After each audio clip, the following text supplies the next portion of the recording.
Hey guys, Constance here at A Good Life Farm. So it has been a busy couple of days. I've been doing a lot of stuff for the channel here. Yesterday, was it yesterday? I think I filmed like 3 different videos for the channel. I filmed 2 Q&A videos because there were so many questions there was no way I could fit it into one video. Today I edited that first video. I've filmed my first cooking video. More of a traditional cooking video, not like the little mini ones that I've been putting on the channel. This is the first one using multi-camera setup, using my lovely new antique table as my cooking surface, and I'm pretty excited about it. Can't wait. Right now I need to do a quick trip to Lowe's because something I added to my to-do list for today. We have a keypad door lock on our main door that we use for our comings and goings here. And the reason I have that is because occasionally we will get locked out by an excited dog who will jump up there and click the lock. And so I have the keypad. It has brand new battery in it and it has quit working. Yeah, so I need to change the lock because apparently it is defective, and I think while I'm at it I'm going to go ahead and change the front door as well because that door did not get changed when we moved in, and considering we're not the original owners of our house, I don't like the idea that there's keys out there potentially that fit my locks. You know what I mean? So I'm going to head to Lowe's to pick up new locks, new deadbolts for the doors. Getting ready to work on changing these locks, and I'm kind of dreading it because I know that once I do this for the next 3 hours I'm going to be killing flies because yeah, it's summer and this is Alabama and there's a lot of flies outside. We live on a farm. Yeah, they're going to be all over the place. So I'm dreading that, but I need to get these locks changed. And yes, I know the condition of my door and trim is horrendous. We have 4 dogs. What can I say? It'll probably look like this as long as we have them for the rest of their lives. I know, it's bad.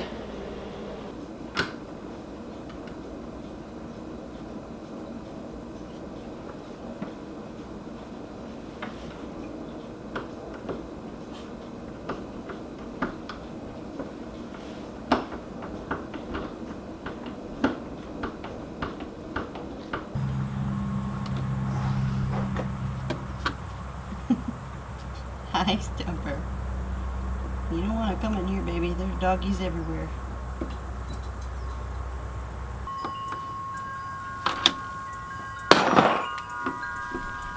Hi, baby.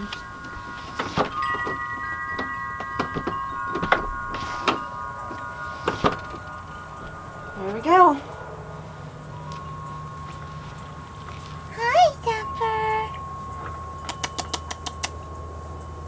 Hi, baby. Hi. Oh.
Hey guys, so yesterday I did a bunch of errand running, and one of the things that I did was I went and got paint for my kitchen, because when I finish painting all of my kitchen cabinets, I'm going to go ahead and repaint the walls as well. When we bought our homestead, when we bought our property, I began painting the house before we'd even moved in.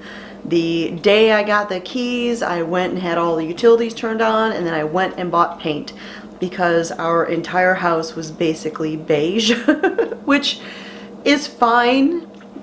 I mean, it's fine, that's neutral, but I wanted something a little bit different. And so this room here, this is my office.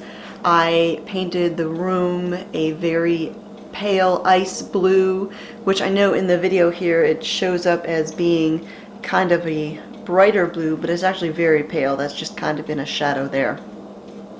Almost white. My kitchen I painted a sage green, and I loved it until I started painting all of the cabinets white, because then it made the walls look darker. So I decided to repaint it, and this time I'm painting it this. And I don't know if the colors are going to show up at all. And I know this looks white when you look at it, but hopefully when I do this, can't much see the difference, I guess.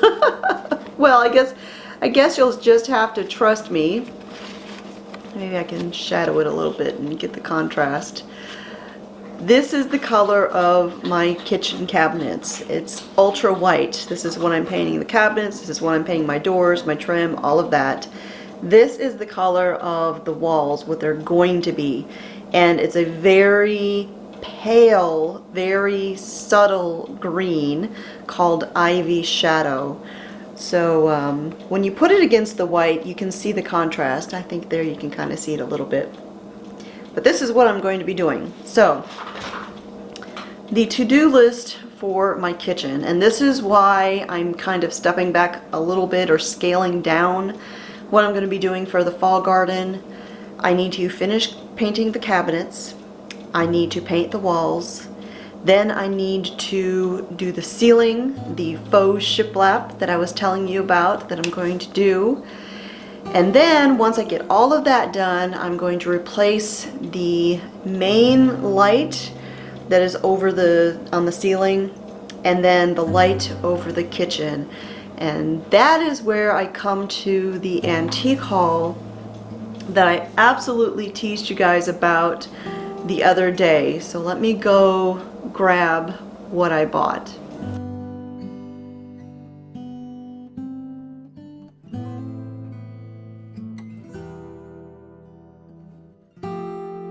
So the other day I did a very cruel thing. I mentioned an antique haul, a score at an antique shop in the middle of nowhere, and then I made you guys wait to see what it was that I had purchased. And so now is the time. I'm going to share with you what I got. But first, if you are newer to my channel here at A Good Life Farm, we bought our property 3 years ago, and when we were house hunting, our ideal house would have been something a little bit older with some character. So we bought this property. However, the house left something to be desired. It was boring. It was only about 9 years old at the time. It didn't have any character. It was very cookie cutter. And so the decision was made that the land was going to be the priority. The house had the bones that we needed, and we could give it the character that we wanted. One of the first things that I did, I began painting. I replaced the stove that was in here because the original owners had had an oven fire. I built a new light over the dining room table out of an old timber from a farmhouse that we lived in many years ago. So there's been different things that we've been doing, and I've been transforming my kitchen from a traditional cookie cutter boring kitchen into a farmhouse kitchen. I still have a few more things to do, like I mentioned, repainting the kitchen, shiplaping the ceiling, but then there is the other lights. There's the light over the kitchen table, there's a light over the kitchen sink, and then there's the overhead light here. And the overhead light I replaced already because they just had one of those ugly tube lights that you would put in a garage or a laundry room. It didn't even have the cover, the shade over it. It was hideous. And so I replaced that with just a basic LED overhead light. And while it puts off great light, it isn't the prettiest light. I just grabbed something that would work because the one that was there it wasn't working. Now, I love to do a lot of antiquing, and I like to incorporate old things into my design, my decorations. You know, over the years we've lived in so many homes that I have just focused on the house being functional and semi-tidy and such, but I've never really given a lot of thought into decorating my home until recently, and this kitchen has kind of been the beginning of that. And one of the things that I want to do is replace the over the kitchen light with an antique pendant light. You know, there's lots of lights out there that look old, have that vintage feel, but I wanted an actual antique light that you couldn't just order off of Wayfair or Amazon or something like that. So I've been keeping an eye out because I love to go antiquing, and I've been keeping an eye out for just the right light to hang over my kitchen sink. And when I went on that trip over the weekend, when I took my mom back to Georgia and I made that spur of the moment stop at an antique shop in the middle of nowhere, I found not only one but two perfect lights. And I spent a great deal of time walking back and forth between the two, trying to decide which one I wanted. And ultimately, the one that I didn't get, I decided it was just a little bit too formal for our kitchen. Although I am wishing I had gotten it anyways and just found a place to put it because it was gorgeous and the price was ridiculous. And so without further ado, the torture is over. Here is the light that I got from my kitchen. Like I said, I was wanting something antique. I was thinking milk glass or something along that lines. And it's a little bit of a project, but it's not a hard project. There's no wiring in this. That is too easy to do. And it needs a new chain, things like that. But here it is. All right, so here it is. Here's my antique light that I scored at the antique shop. It is Fenton glass, and it is a hobnail design. Now, the metal piece, the bracket that it hangs from, it's kind of a bronze, coppery sort of metal.